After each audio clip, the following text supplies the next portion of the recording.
Unfiltered Soccer with Landon and Tim, presented by Volkswagen. Volkswagen has long been a supporter of soccer in America and has proudly been a partner of U.S. Soccer for over 5 years.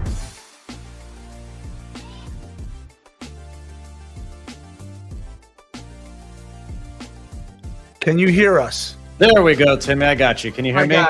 Welcome to Unfiltered Soccer, the World Cup Draw live stream edition. I have the amazing fortune of being next to Matt Freese, the U.S. #1. Oh my God! It's the draw is here. How did that happen?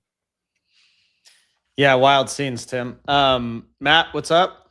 What's up? Thanks for having me on. Yeah, thanks for joining, man. Where did you watch, by the way? I watched in Times Square, and I was outside for 3-4 hours, and then walked into warmth here, and I love it here. He got paid to be at a watch party like you did. He's a smart man. I didn't get paid. I was sitting there live dealing with like pageantry and people and music, and like it was wild. We're gonna get to that in a second. LD, Group D, USA, Paraguay, Australia, and then some crazy one-off playoff, Slovakia versus Kosovo and Turkey versus Romania. Go, the floor is yours. You've been waiting for this. What's this like? The first thing off the bat is kind of, what are the chances that 2 out of the last 3 teams that we just played are the 2 teams that we know are in the group? I mean, kind of, crazy chances of that happening, but also, something we're going to be familiar with. And I've been saying this all day. I didn't care who was going to be in the group. The plan, the ambition is to win no matter who it is. 100%. I mean, LD, you were there. Can you give us a sense of place? I mean, we all watched it, but you were in the building. That seemed crazy with all the names and the people and the pageantry. What was that like? I was in the room where it happens. It was wild, Tim. You're in this, first of all, you're in this Kennedy Center. I've never been in. There's this big reception area. It's like more than a soccer field long. Yeah. And everybody you can imagine in the soccer world, literally everybody at US Soccer, MLS, and then just the soccer world writ large, every legend, Iker Casillas is there. Yeah. Asamoah Gyan, who we played against with Ghana. There's just like, there's mega stars. Ronaldinho's there. Like it's crazy. And then you get to the actual draw. And I don't know what it's like on TV. I mean, I've seen it before, but like there was so much buildup and you're just waiting, like, just give me the ball. Like, I want to know who's playing. There was a lot of buildup, bro. There was so much buildup and it was a wild scene, but it's really cool in the moment because it happened so fast. And so Rio and Samantha are trying to explain it live. Yep. We're all trying to figure out like so we got Ghana and they're like, no, they have to go here. And then you're like, oh, we got Iran. No, they have to go here. So there's all this drama around. And then when you finally figure it out, I'm sure as Matt, you're sitting there, like it sinks in. And then it's just so fascinating. This happened in 2002. We played South Korea in the Gold Cup. And then next thing you know, we got drawn with them before, but then we end up playing them in the Gold Cup. So familiarity, I love. Like, sure. I think, Matt, I want to hear your feelings, but is it not better to play a team than a team you don't? I think familiarity, yeah, it's helpful, but my immediate thought is also they're more familiar with us. Played us, yeah. So I feel like it has 2 sides to it, I guess. But I like it. I like it, LD, because here's why. In 2002. When I was watching from home, I was an alternate. Bruce forgot to put me on the roster.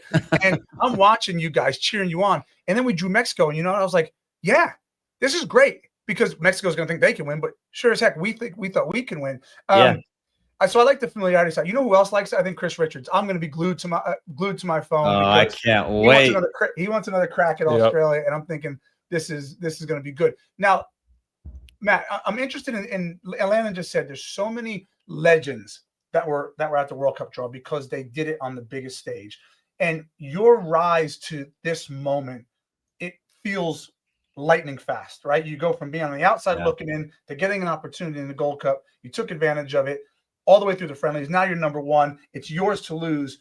And do you ever allow yourself to you're going to your first World Cup, but you can also become a legend. And I know that seems far-fetched, but all it takes is you perform well in this World Cup and you get the U.S. like a 16 save performance against a certain team, maybe. It can happen. Like, do you allow yourself to like even go that far? Like, this is what dreams are made of. I allow myself to dream. Yeah. I mean, the goal is to help the team advance as much as I can.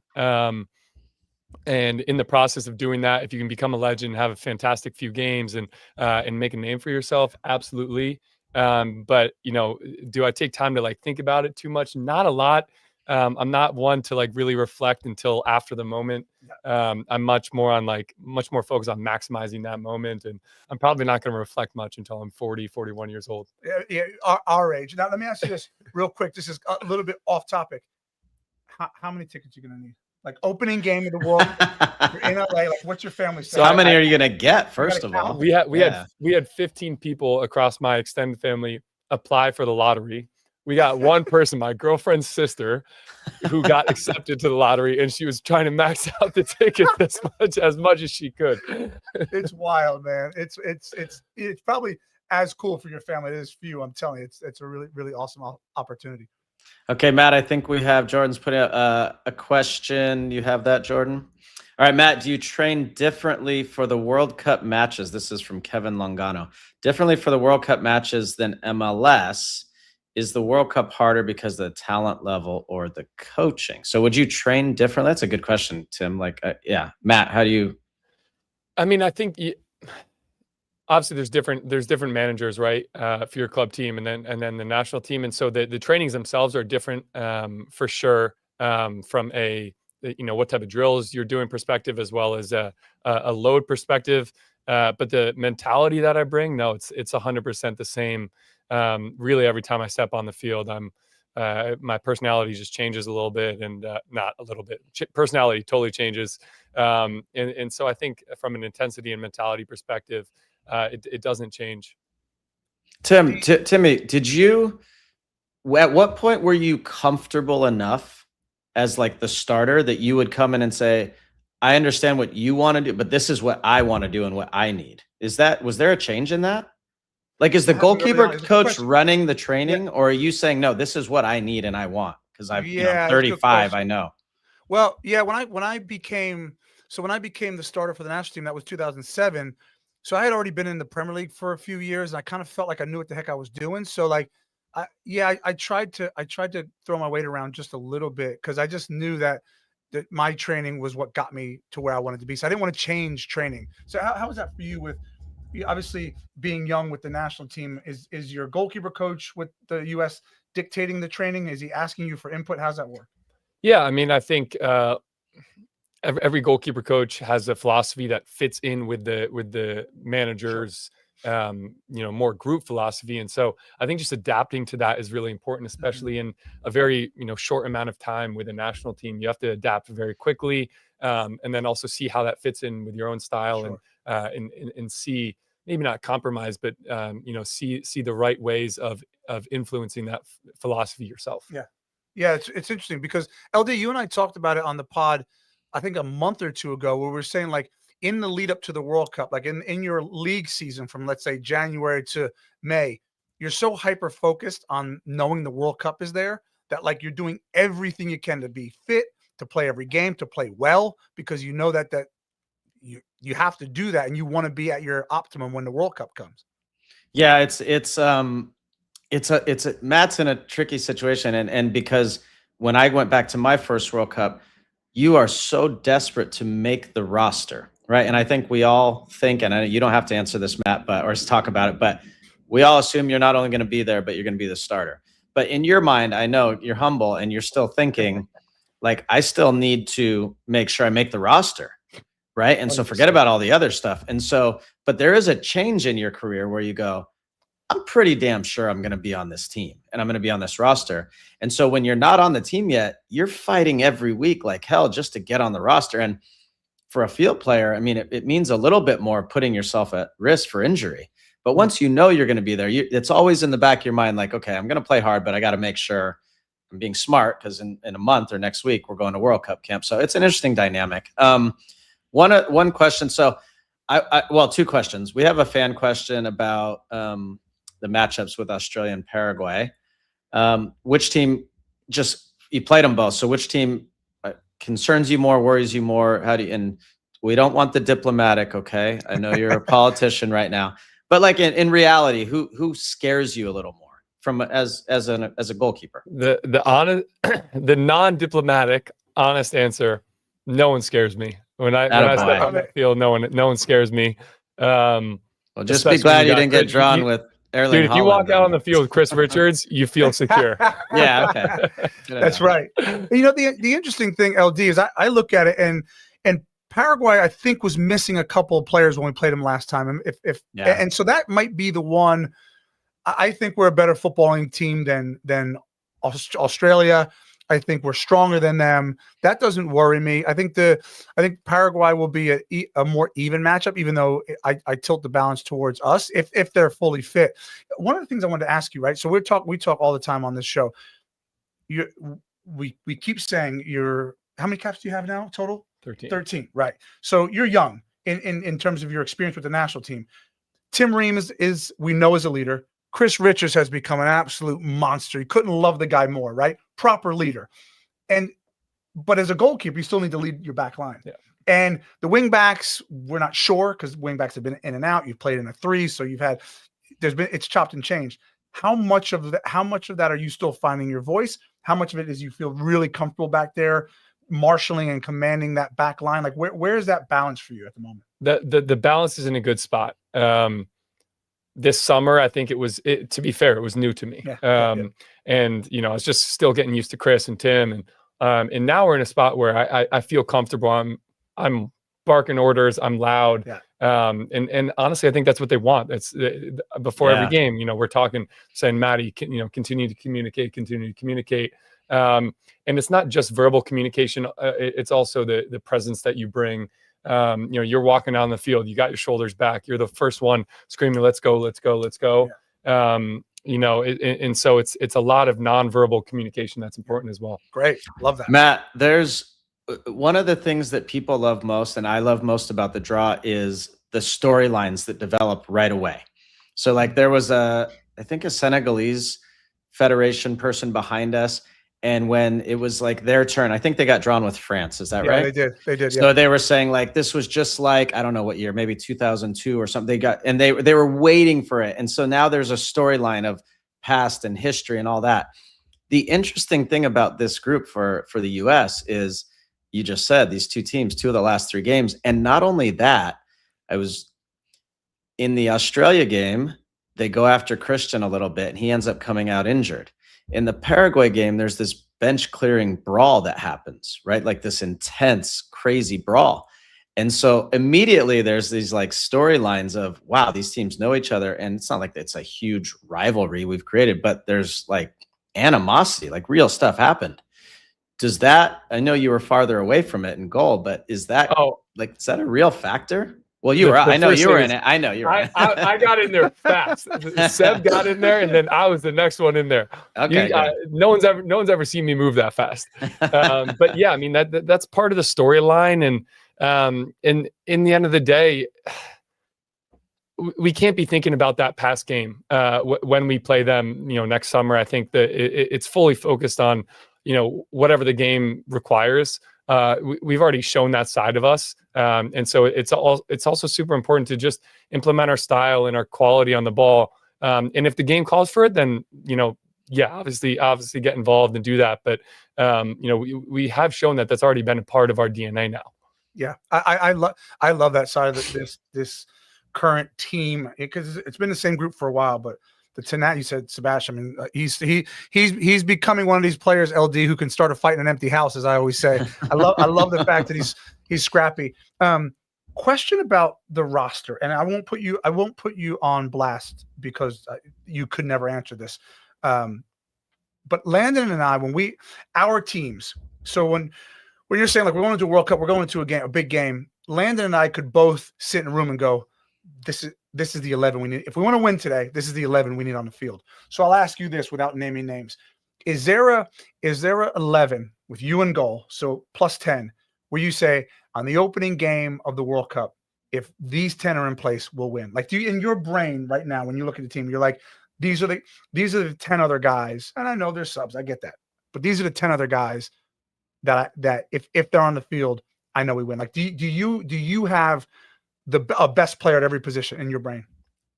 Yeah, but the tough part about that thing is there's more than 10. You know what I mean? Sure. Like, yes, there's a best player in every position, but I think also each player brings their own attributes. So whatever that specific game needs is important. The other thing to consider is that, how many different lineups have we played over the last 5 games? Totally. And they've all worked. Yep. And so, I think this is going to be one of the true tournaments where the 23 or the 26, that's what matters more than the 11. Agreed. Do you think just a back 4, back 3 question? Do you feel more comfortable with this team in a back 3 or a back 4? I know Pochettino has changed a bit. Where do you think it's strongest? I think it's been quite flexible. In possession, out of possession has been changing, which is in modern football quite a common thing that's been happening. As a goalkeeper, I love 5 in the back. You can't really complain with that. But also 4 in the back, I've full faith in them and myself to get the job done as well. Yeah, good. Matt, we have a question from our Aussie fans down under. I can't wait to read this. It seems, Tim, you'll love this too. You guys popping that. Okay. At first glance of the comments section on social media, our Socceroos down under feel they have an easy group. What's your take on that, Matt? Is it an easy group? First take is what time is it in Australia right now? Shouldn't they be asleep? They're watching. They've been up all night. No, I mean, any group with us in it is not an easy group. Attaboy.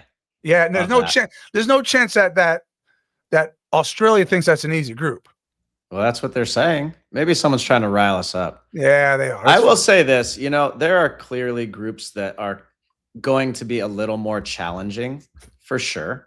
I mean, France, Senegal, Norway, I think. I mean, yeah, those are good teams. Yeah. But my learning from all this, and Tim, we were a minute away from not qualifying in a group with Slovenia and Algeria. Right? Like nobody thought that was a group of death or a hard group or whatever. So you never know, man. And teams change over the next 6 months. Things can change. People get injured, all that stuff. So we'll see. I think the thing about the World Cup is you're getting everybody's best punch. Yeah. Like guys that aren't fit for a friendly and they don't feel like traveling to like, I'm not saying the Paraguay players weren't injured, but like they'll be there for the World Cup, right? Like everybody's fit and ready and wanting to, as I said, create this legendary status for them. So you're getting everybody on like uber focused. Yeah. All right. Let's get a question about playing in a World Cup at home. Does playing on your own country's soil give you an edge, or is the battle the same anywhere? And actually, I would also say, that's from Danny. Is there also a pressure? Like, is there a flip side to that coin, that there's also a pressure? How do you feel about that? Yeah, I mean, I think certainly there is a pressure, but I always say this: I love pressure. Pressure makes diamonds. Yeah. Pressure brings the best out of me. I don't know about other people, but I love pressure. And certainly playing in front of the fans. Playing in it's a little bit more pride, if that's even possible. There's so much pride associated with putting the jersey on, but playing at home, you really can't. I was saying this earlier today. Someone was like, "Oh, is it a dream come true to play at home?" In the World Cup. No, because when I was 5 years old dreaming about this, no one knew that it was going to be at home. I've been dreaming about it for so long, it wasn't even a thought. Mm-hmm. Yeah. Interesting, Landon, we've talked about that. And I get goosebumps thinking about this team. I'll be at the first game wearing my Landon and Donovan jersey with the scarf wrapped around my head. Like it's going down. But I just think like what I've seen traditionally, the home country they ride the crest of the wave. France in 98 win the World Cup. Germany, South Korea in 2002 got to the semis. Yeah. Germany got to the semis in 2006. We were there in South Africa, Bafana. That opening game, we were watching it together as a team. And it's like, this country is on fire for this team. And I like the group, first of all. And really, what a group that I think we can win does is it creates momentum. So if you guys win the group, you get on that plane and you're like, yeah, who we got? Like we'll take anyone's best punch. Like that's how you're going to feel, and the country will be galvanized. Like we'll be moving with you. Like the plane takes off, everyone's going to go to that game. So this could be one of those moments where we definitely the momentum carries over, and it becomes less pressure and more motivation. It's so well said. And my biggest learning from being there today and being on this side of it now, it's the first draw I've ever been at, is the shape and the course of this tournament was decided largely today. And in the past, as a player, and Matt, I'm sure you're just, okay, the next game, Australia, Paraguay, Kosovo, Turkey, or whoever, you're just thinking about that. But as a fan and someone who's now been through this a lot, our path could have been a lot more difficult. Maybe could have been a little easier, but could have been a lot more difficult. And now you start to think, okay, if you win, and now you're a first place team, and now you're playing a third place team, and then what does that look like? And now you go, oh, this becomes very exciting. And I'm going to hesitate from what everyone is saying, that the group is relatively easy and all that. Every game's hard, man, in a World Cup. And like it is, but it could have been worse. Right. It really could have been worse, but it's exciting. All right, Matt, we have a question about how far into the tournament we need to go. So that's what I was going to say about what you were just talking about. Yep.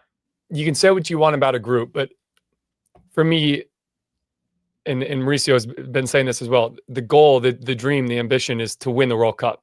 If you win the World Cup, you've got to beat all the teams no matter what. So in my opinion, not that the group doesn't matter, but you're going to be playing hard teams and the best teams at some point in the tournament if you accomplish what you want to accomplish. Yeah, but Matt, to Tim's point, momentum matters, and you know this, right? Like 100%. Over the summer before the Gold Cup, the momentum was mattering in a bad way, and right now the momentum's mattering in a good way. Now I'm assuming after you batter Uruguay 5-1, you're like, bring on anyone, I don't care, right? And so that is, I think, where you get value in that. Okay, pop that back up, Jordan. I want to hear Matt's opinion on this. Okay, from Glenn, how far in the tournament is far enough to be proud of? That's a good way to state it. How far is to be proud of? Obviously, we want fight for the crest, but how far is good enough, or is it just about the pride of the crest? Well, it's always about that, but yeah, what's your take on that? My take is I'm someone that thinks it's a huge honor to wear the crest.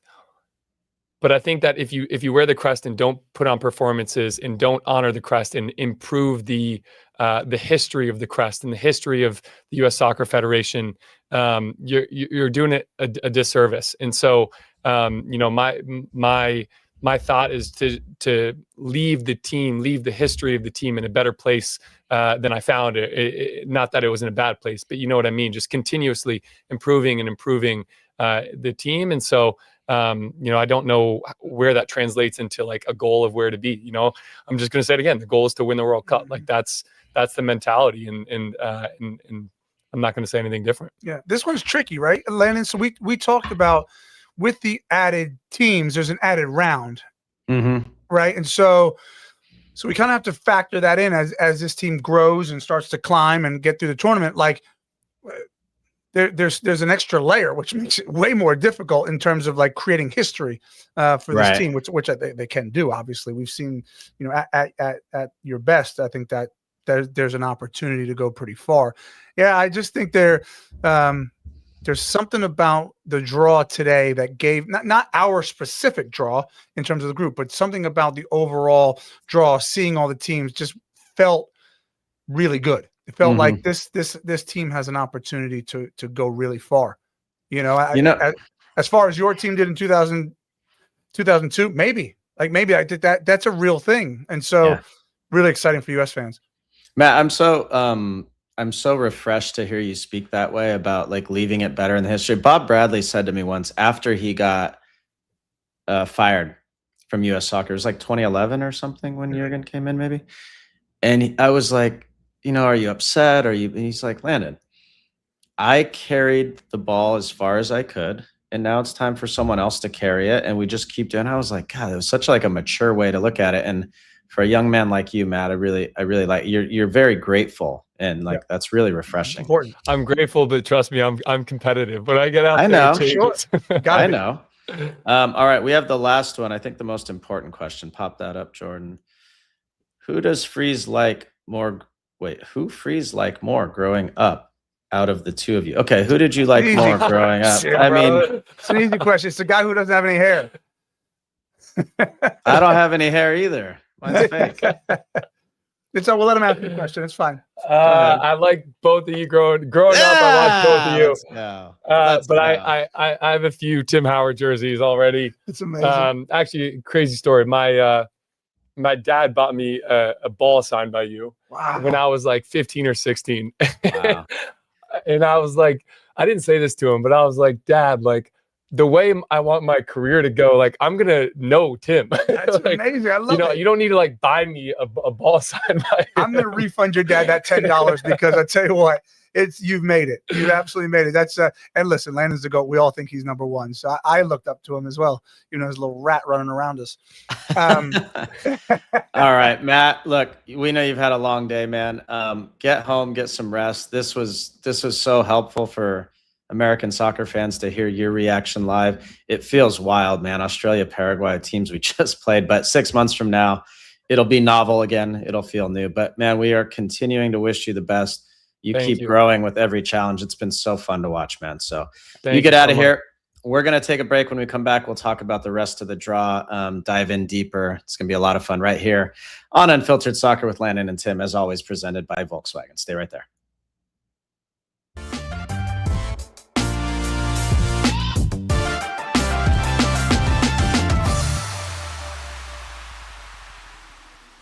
This episode is brought to you by Airbnb. Tim, nothing like MLS playoff season. My favorite time of year. End of August, September. It's cold. You travel to the Midwest or the eastern cities. The leaves are changing. You get outside. It's freezing for the game. I love this time of year. Yeah, totally, LD. Playoffs are what make American sports unique. It's how you end up with an underdog team making some insane run for the championship, or David and Goliath duking it out in the final. Yeah, you don't want to miss a second of the playoffs, no matter where your MLS team might be playing. In the first round alone, fans from New York were heading down to Charlotte. Dallas fans making the trip up to the Pacific Northwest to play against Vancouver.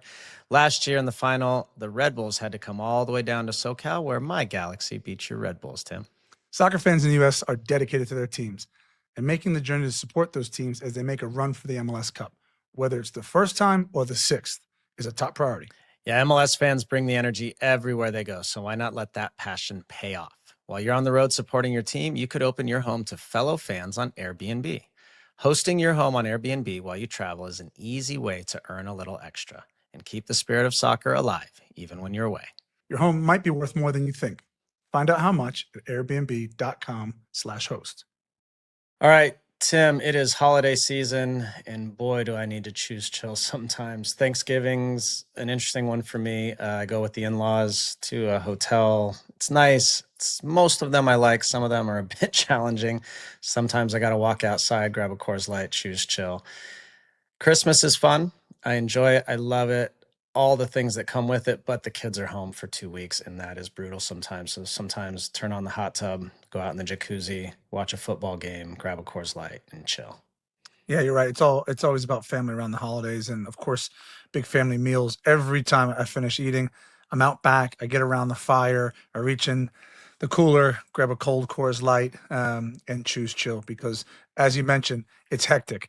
And then at some point, someone calls me inside to play spoons or card games. And so I'm having a Coors Light, choosing chill. When you embrace a chill mindset this holiday, it's a good time to choose chill and crack open a Coors Light. Choose chill this holiday season and then reach for a Coors Light. Get Coors Light delivered straight to your door. Visit CoorsLight.com/USLNT, or you can find it pretty much anywhere that sells beer. Celebrate responsibly. Coors Brewing Company, Golden, Colorado. There's nothing better than feeling like someone has your back and that things are going to get done even without you having to ask. Like your crisp new jersey waiting for you in the locker room or a perfectly set up wall for a free kick. Yeah, as we on Unfiltered Soccer get ready for next summer, we know that very little in the beautiful game is guaranteed. But as we prepare to bring our unfiltered brand of nonstop soccer coverage, it's good to know AT&T has your back with the AT&T Guarantee. Staying connected matters. That's why in the rare event of a network outage, AT&T will proactively credit you for a full day of service. That's the AT&T Guarantee. Learn more at att.com/guarantee. AT&T, connecting changes everything. Credit for fiber downtime lasting 20 minutes or more, or a wireless downtime lasting 60 minutes or more caused by a single incident impacting 10 or more towers. Must be connected to impacted towers at onset of outage. Restrictions and exclusions apply. See att.com/guarantee for full details.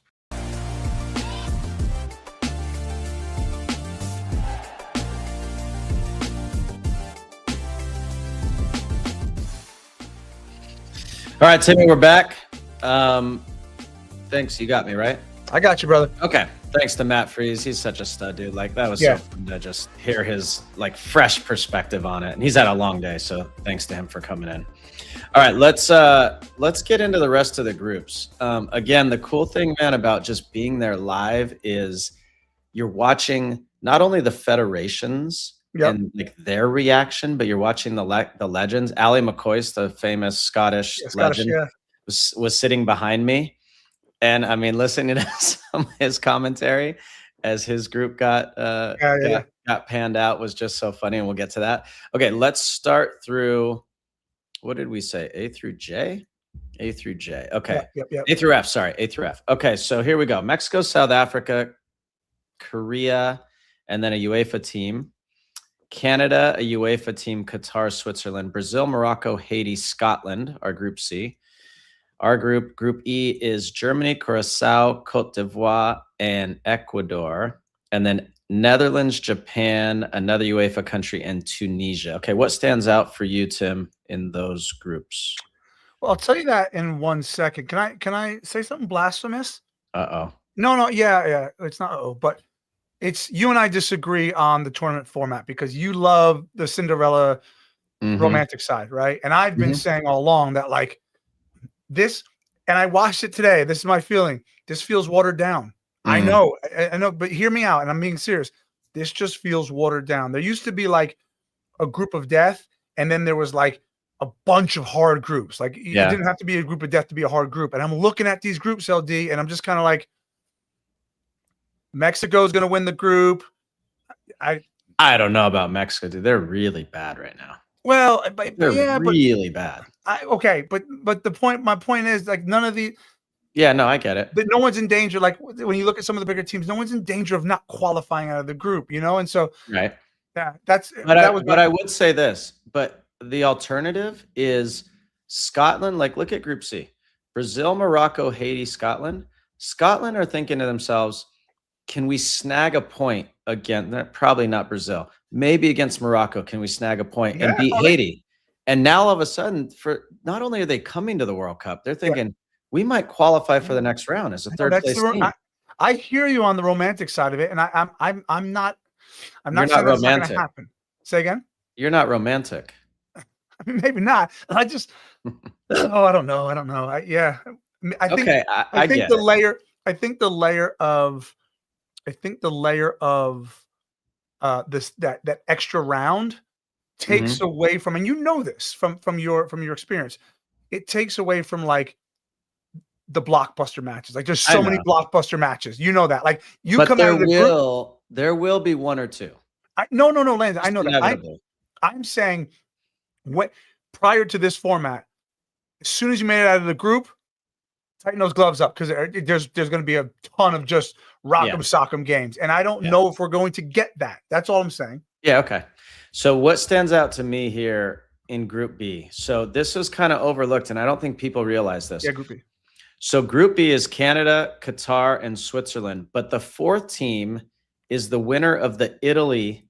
I think it's Italy, Wales, Ireland, or Northern Ireland. And so everybody kind of assumes, and of course it can change, but that will be Italy.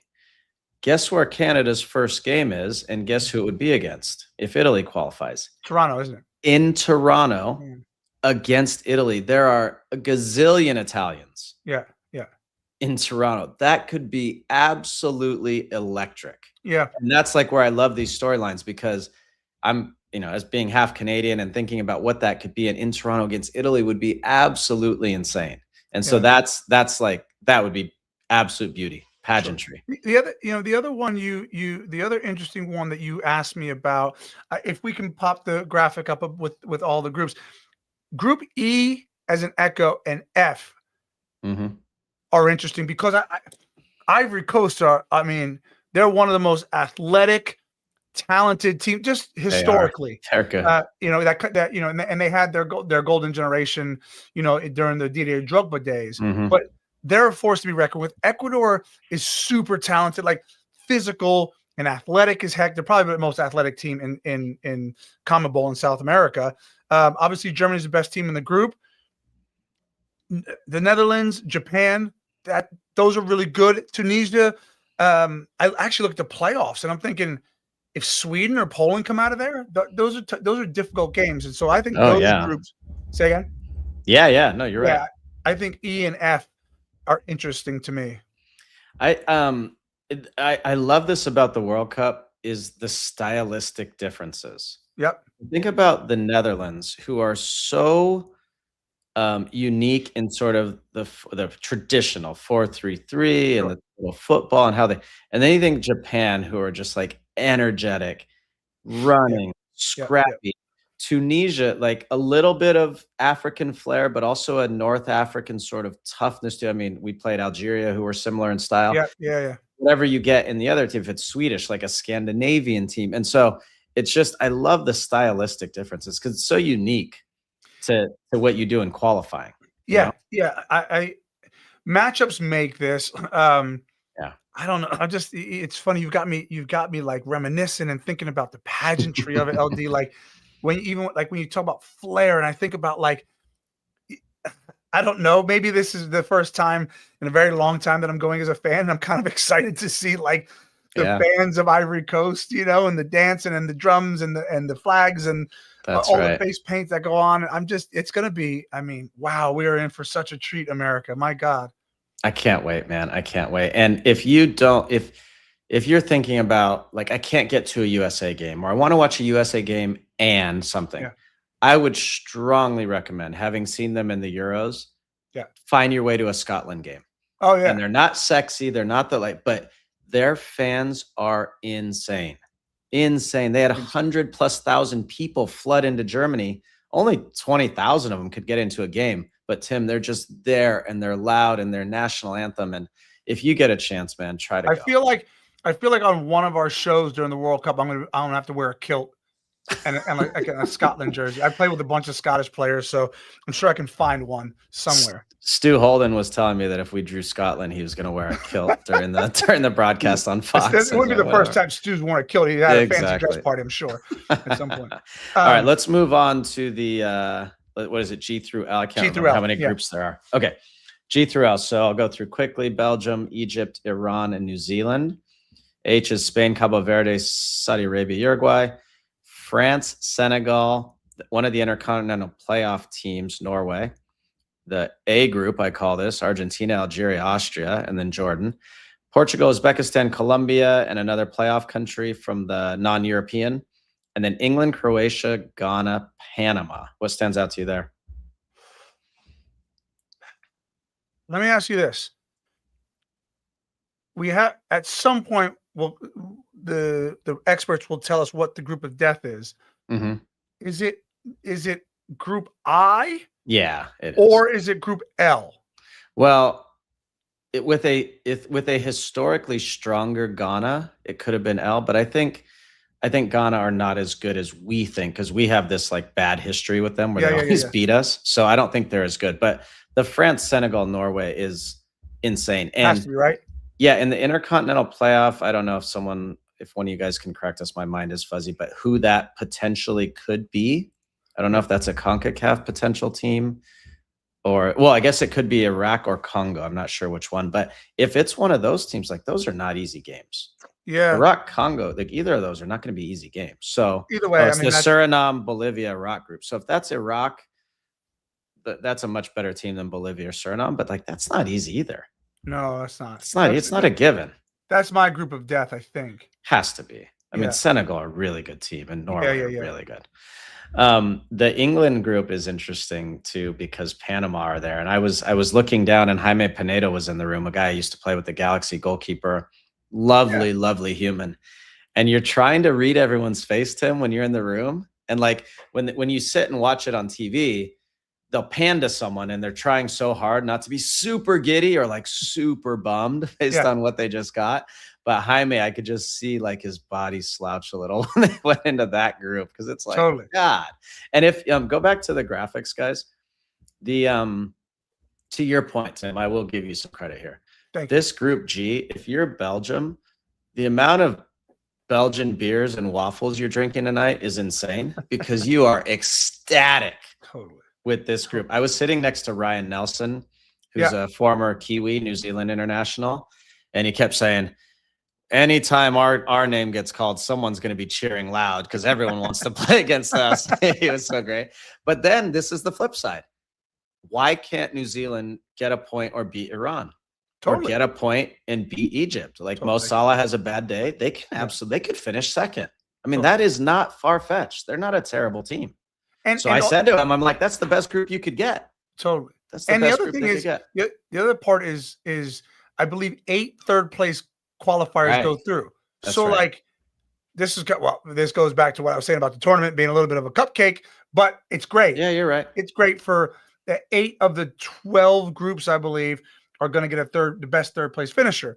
Which means, Tim, practically, if you think through it, when these tournaments happen, there are some teams that are finished third with 4 points, but there are going to be a bunch of teams that finish with 3 points. Yeah. So it means either you don't lose a game, so you tie all, and then your goal differential's even, or you win a game and you don't get blown out in the other games, and you have a very good chance to get through. What you just said there, half of these teams are currently talking about. Literally, like the coaching staff and the technical staff of these teams are literally saying, we win one of these games. Scotland, perfect example. We win one of these games, and we nick a draw somewhere, or we lose, but we don't, as you said, don't lose badly. And then you go through. I'm looking. Obviously, I always have one eye on England because I spent so much time there, and this is so interesting to me because this England group under Tuchel, Gareth Southgate prior, did well in the Euros, did well in the World Cup, got deep in those tournaments, and didn't quite get over the hump. And all my England friends always tell me that it's coming home, and so I'm really curious as to like how this England team fares. I always root for them. I always have one eye on them. It's a group that. This isn't for an England team. It's not about getting through the group. They should win that group. But there's a lot of potential within that team. We know that. Yeah. Let's dive in a little more. We have a question about what coaches are doing. So pop that up. So Robert said, curious what the coaching staff is doing. So you just talked about that. Are they reaching out to players? They won't be reaching out to players right now. But the coaches, my guess would be, Tim, tell me if you think differently. For the teams that were not the US, Canada, or Mexico, because we already knew where we were playing. We knew where we were playing before today started, but everybody else was in the dark. So my guess is there are a few things, figuring out where we're playing and what that looks like. Where do we want our base camp to be, et cetera? Because they probably had a few options just in case. Yeah. You don't want your base to be in Boston and you're playing your games in LA. No, of course not. So they're figuring that out. But then I think they're doing what you just said. There are a group of teams, 10 or 15, who are like, we think we can win our group. Yeah. And then there are a bunch of teams going, if you're New Zealand, hey, I mean, maybe we like to play this like progressive, open, attacking play, but we're just going to try not to lose and we can get through. Yeah. Right. And I think that's probably how coaches are viewing this right now. Well, it's the believe it or not, and you touched on this, the training base is as important. Crucial. And we've been there. Like, this is what people don't quite get on the outside. The training base, the player's hotel, the proximity to the family hotel, the proximity to training. Right. It's all, when we were in Germany, we stayed in Hamburg, and then which was amazing. It was amazing because it's a great city. There's so much to do outside. There's plazas. The family hotel was a short walk away, right? And then we get to South Africa, and we're on a lot of the teams like us. We had these like reserves. I don't even know what they're called, resorts. So you have it's a reserve, like a hotel on a reserve. Everything's kind of enclosed. And by the way, the family compound was, I don't know, a million miles away. So we had like one scheduled dinner with family, right? And then Brazil was similar, where the family hotel was a block away, right? But we were in Sao Paulo, so the traffic, it took us 55 days to get the training. We trained for 2 hours, and it took us another week to get back. And so like, so there's all these different parameters, and that actually, because that's where you're spending the most time, is so important. So the logistics of this is incredible. And if you think about, I didn't even think about this till you just said that. If you're in, I don't know if anyone's base would be in New York City or Atlanta or in downtown LA or whatever, like the traffic issue is very real. Like Chicago or whatever. So like that's very different than being based in Kansas City. Totally. I mean, it is. It's 20 minutes to training versus an hour is a big deal. And by the way, nobody's based in New York City. I'm from New Jersey, and I can tell you how far outside of the city they will actually be staying. 100%. You don't want your players like hanging out in New York City? Bro, no chance. I want to go. No, I mean, it could work. I mean, here we are. That's good. Good question. All right. So I guess I got your high level. I got a question for you, a World Cup draw question. Yeah. So this was your first World Cup draw. Yeah. You had some legendary moments. When you walked in with a full head of hair to the Kennedy Center, was there some people like, I think Landon's supposed to be here, but I don't know where he is. Did anybody recognize you? Tim, it's such a great question. You know, when you don't really know it.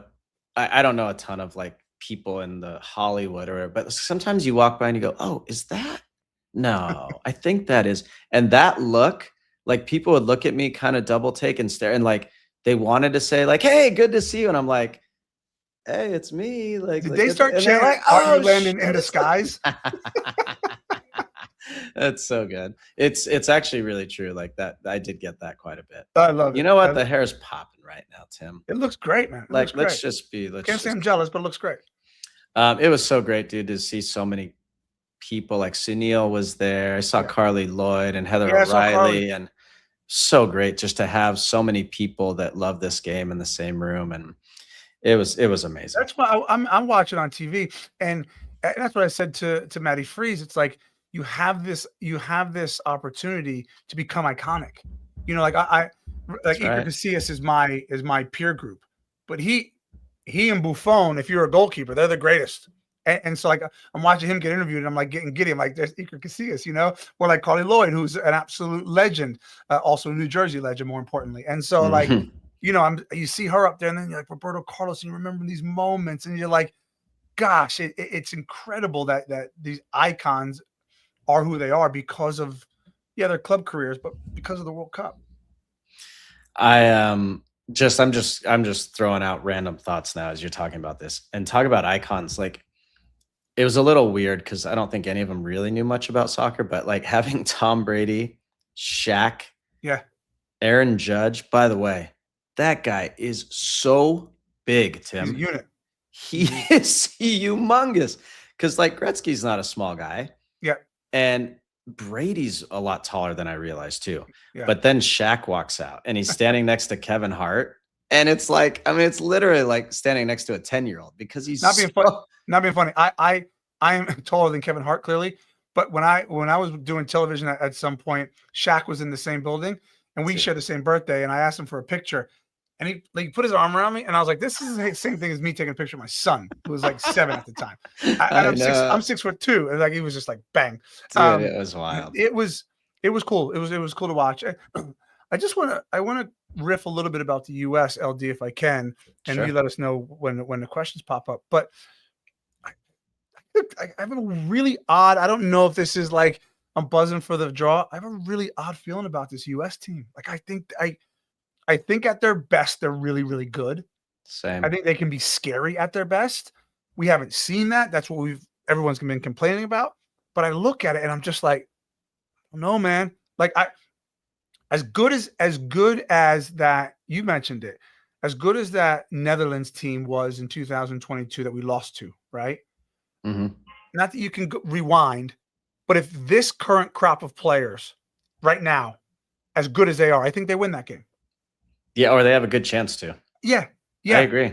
And so I agree. That's where I start to go. And then if I'm saying that and they can win that game, bang. you're starting to get in later rounds of a World Cup. And we talked about it with Maddie. It's momentum, man. It's momentum. You're going to get, and this is so hard to quantify. You're going to get a group of players, right? Let's say they cruise the group. Hear me out. They cruise the group. You're starting to feel pretty unbeatable, right? You play a heck of a game. You perform over the odds. You win that next game. Yeah. Now all of a sudden you're like, not that you're playing with house money, but you're just like, we feel great. We're performing. Why not us? You start to get that why not us mentality. And then you're dreaming about what could be. So and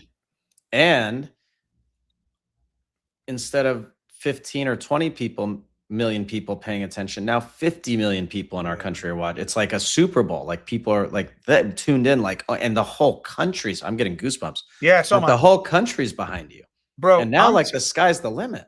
I'm telling you now. And I agree with you. I said this to Matt when we had him on. Get through that group. You start traveling, right? With LA, Seattle, LA. Yeah. You hop on a plane and you go to the city. I'm telling you, man, it's going to be wild. Insane. You know how the Netherlands are with their army, their orange army. You know how Argentina is for Messi and all the light blue and white jersey. That's going to be what it's going to be like for this US team. I'm telling you. You're right. I'm telling you, it's going to be crazy, man. Tim, you know what else we avoid? I just thought of that as you said that. We avoided, and part of it's by not being with the big boys because we were in group 1, but we avoided like a crazy passionate type of opponent that has tons of fans in LA or Seattle. Like imagine we had played Japan in Seattle. Yeah. Right. There are a ton of Japanese or Korean people in Seattle. Like we avoided that. Yes, there will be Paraguayans. Yes, there will be Australians. Who knows if it's Kosovo or who? There's not going to be. It's going to be decidedly American, and that's a big deal. Like we avoided that too. That's and great. I'll just say this about, and then we'll get out of here. But like, because now the spirit feels like it's back to what we are accustomed to as American players and now fans. There isn't a team in the world that if we are playing well, and it's the spirit that we've seen in the last few games, that we would say we absolutely cannot win this game. There's not a game like, I mean, Spain are very good, but we would say on our day, maybe not every day, but we could win this game. And so that's why, like, I know we're critical and we're hard on these guys sometimes, but that is very much a reality. It is. And I'm not drinking the Kool-Aid because it's a good draw and all that, but like that is possible. Yeah. And that's why we want to see that. And listen, there's I think in all that we are on this show and all that the critics that are out there, I think it shows there's a reality to this. And we've said all along that like when you underperform, you will be judged. But the other side of that is when we truly believe that there's an opportunity to praise this team, to push this team along, we're absolutely in that boat too. So I'm excited. Everyone's excited about this, but this is now becoming really real. And we also have to let our audience know there's going to be, right now, we don't have pathways. We just have groups. And so on next week's show, we will get to the bottom of like how that pathway works and who are potential teams that we can play and others can play. Isn't it exciting to be in a place in soccer in this country where we're not just desperate to hope we get out of the group? Like we are all assuming, and I'm not trying to put undue pressure, but that we are getting out of this group and most likely winning this group. Sure. And that's such a change from the past. And so now we can actually look down the road and say, oh, if we win, we play. If we finish second, we'll get this. And like, It's so fun to watch. Like that's what other big countries in the world do. For sure. Yeah. And we'll recap all that. That's happening tomorrow. So FIFA will put all that out tomorrow, and then we'll recap that on Tuesday's show, like you said. All right, man. Damn, it's cold on the East Coast. Jesus. Oh, it's cold. Can I tell you what? Yeah, can I tell you what happened? Just real quick. Yeah. I get in the car from my apartment. It's 20 minutes to the studio, right? So I'm chilling. I got time. I went half a block in 20 minutes. It's Christmas. Roads are closed. I'm like, I gotta get out. I gotta get on a bike. So I went to the city bike station. Get on a bike. Didn't. I did? had to. I would have missed I would have missed our live stream. I get out of bro. It's so cold. My hands, my face are frozen. I miss my stop to like park my bike. I got to go back around the block because I'm in Times Square. The things I do for you, by the way, it's amazing. I appreciate it. It's because you love me. Appreciate you. Yeah. Similarly, by the way, because President Trump was there. Yeah. The amount of security, Secret Service, all these people, but then getting out, trying to get an Uber was impossible. So I walked like 25 minutes to pick up an Uber. But did you in the cold? I did. These are the things I do for you. It's snowing. Yeah, it snowed this morning. Damn, it's cold. Jesus. All right, let's get out of here. Thank you all. Thank you mostly to Matt Freese for taking the time. He had a long day, but I'm so excited for him.